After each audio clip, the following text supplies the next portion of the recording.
Descriptive Essay 1. Describe a tree in your neighborhood and how it changes with every passing season. The Gulmohar tree.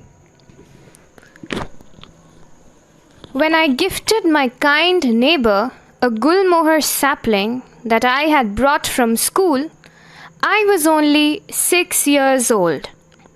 It was her 50th birthday, and eyes sparkling, she had planted it in her front yard immediately. She wasn't my next door neighbor. She lived across the street from our house and has been extremely close to our family ever since we moved there. Her gardens were full of rose bushes that bloomed richly throughout the year. And that is where, on an empty patch, she planted the sapling. Several years have passed. I am a teenager now. And what was once a little sapling is now a full-grown tree.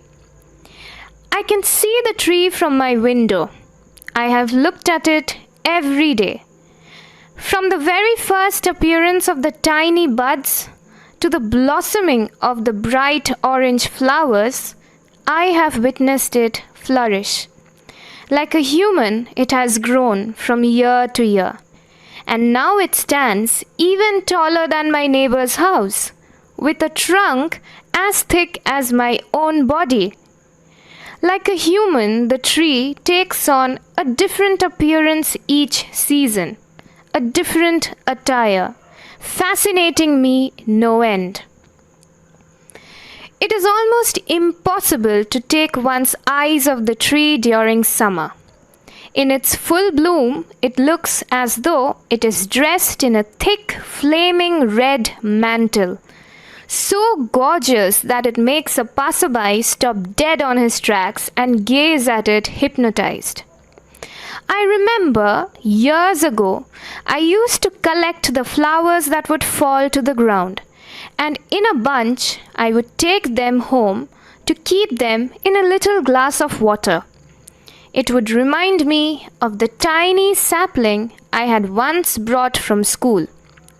The leaves of the sapling resembled those of a touch-me-not plant, so little, so thin, growing like sheaves of grain from single stalks.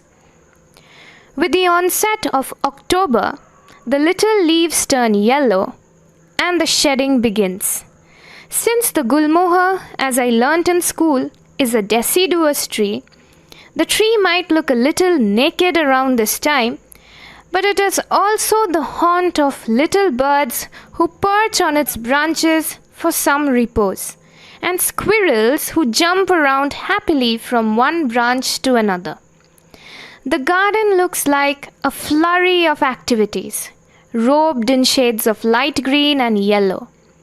The evenings are ushered in with bird songs and the mornings with winter's soft kisses. A few years ago, when my older cousin came to visit us for a few days, he was so enthralled at the sight of those birds, he remained glued to my window chair for hours every day, peering through his pair of binoculars, watching them. At times, he would also take pictures of them. He had this book where he collected pictures of the rarest species of bird from all the different places he had visited. He called himself a traveling bird watcher.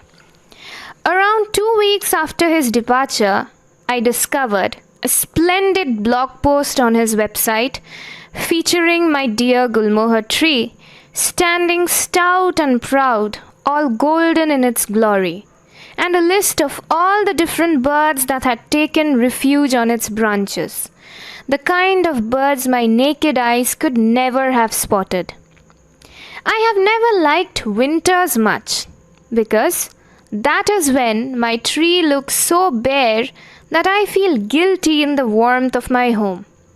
But come spring and the branches are once again covered with little spurts of leaves that grow steadily till my dear tree is cloaked all over in green once again. The buds reappear, the songbirds are back again, and soon I find the flaming red flowers smiling back at me.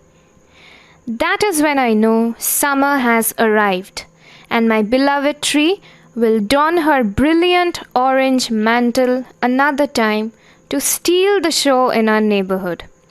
I look fondly at the flowers from my window, wishing they knew how I missed them. The tree across the street, planted in my neighbor's garden, had become a part of me over the years. I grew up with it almost like a sibling. It has made me reconnect with Mother Nature in ways I never thought I would.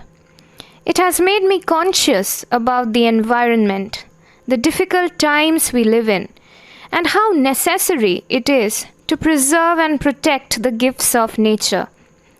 How easy it is to chop down a tree, but how difficult it is to nurture one.